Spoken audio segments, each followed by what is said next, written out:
अस्सलाम वालेकुम दोस्तों, मैं हूं अब्दुल बासित अली और आप देख रहे हैं आपका अपना यूट्यूब चैनल इकोनॉमिक्स मास्टर। तो जिन भाइयों ने अभी तक इस चैनल को सब्सक्राइब नहीं किया तो वो सब्सक्राइब कर लें और बेल आइकन को प्रेस करना ना भूलिएगा ताकि हमारी हर नई आने वाली वीडियो का नोटिफिकेशन आप तक पहुंचता रहे। तो आज का हमारा टॉपिक है बेसिक ब्रांच ऑफ इकोनॉमिक्स। जैसा कि आप जानते हैं इकोनॉमिक्स की दो बेसिक ब्रांचेज हैं, एक है माइक्रो इकोनॉमिक्स, एक है मैक्रो इकोनॉमिक्स। तो माइक्रो इकोनॉमिक्स के बारे में मैंने पिछली वीडियो में बात की है, तो उसका लिंक मैं आपको डिस्क्रिप्शन में दे दूंगा। जो भी उसके बारे में जानना चाहते हैं वो उस वीडियो में जाके देख सकते हैं। तो आज हम बात करने वाले हैं मैक्रो इकोनॉमिक्स के बारे में। Introduction to macroeconomics, core concept of macroeconomics. तो चलिए स्टार्ट करते हैं। What is macroeconomics? Macroeconomics को जॉन मैनार्ड कीन्स ने इंट्रोड्यूस करवाया था और मैक्रो इकोनॉमिक्स को हम टॉप डाउन अप्रोच भी कहते हैं। 1930 के ग्रेट डिप्रेशन से पहले माइक्रो इकोनॉमिक्स को सिर्फ स्टडी किया जाता था, मैक्रो इकोनॉमिक्स को कोई स्टडी नहीं करता था। तो चलिए देखते हैं मैक्रो इकोनॉमिक्स डेफिनेशन क्या कहती है।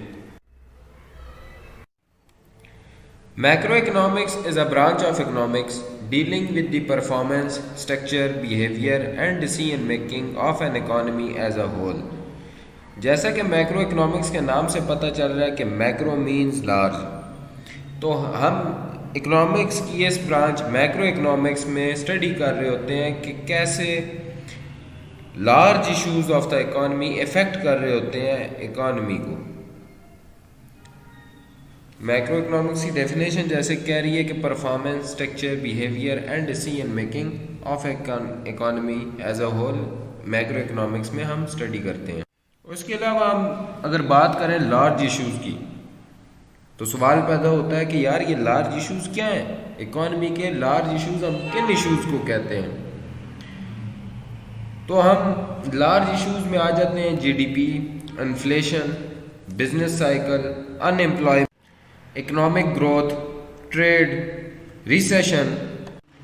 तो ये सब इकोनॉमी के लार्ज इश्यूज हैं जो हम इकोनॉमिक्स की ब्रांच मैक्रो इकोनॉमिक्स में हम स्टडी कर रहे होते हैं कि ये कैसे इफेक्ट कर रहे हैं इकोनॉमी को, हमारी इकोनॉमी को किस तरफ लेके जाएंगे, किस तरह हम इन्फ्लेशन को कम करेंगे तो उसका इकोनॉमी पे क्या इफेक्ट होगा, इन्फ्लेशन ज़्यादा करेंगे तो उसका इकोनॉमी में क्या इफेक्ट होगा, अनएम्प्लॉयमेंट का इकोनॉमी पे क्या इफेक्ट हो रहा है, रिसेशन के दौर में हमें क्या करना चाहिए, इकोनॉमिक ग्रोथ किस तरह हमने मैनेज करनी है, इकोनॉमिक ग्रोथ किस लेवल पे होगी तो हमारी इकोनॉमी अपवर्ड मूव करेगी। तो ये सब चीज़ें हम large issues of the economy को मैक्रो इकोनॉमिक्स में देख रहे होते हैं।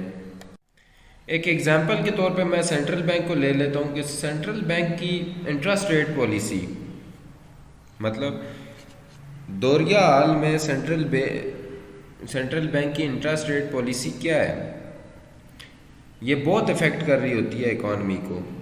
मतलब आपके बिजनेस को प्रमोट करने के लिए है इंटरेस्ट रेट पॉलिसी, या इंटरेस्ट रेट आपका ज़्यादा है कम है, ये सब चीज़ें प्रमोट कर रही होती हैं इकोनॉमी को, इफेक्ट कर रही होती हैं इकोनॉमी को।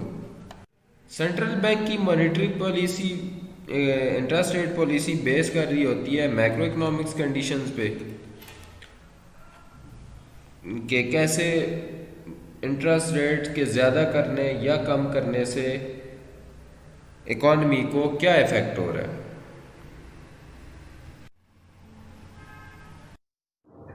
उम्मीद है कि हमारी इस वीडियो से आपका मैक्रो इकोनॉमिक्स का कॉन्सेप्ट काफ़ी हद तक क्लियर हो गया होगा।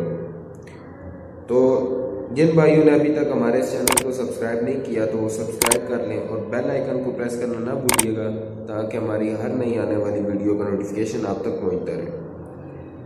So thank you so much, अपना ख्याल रखिएगा।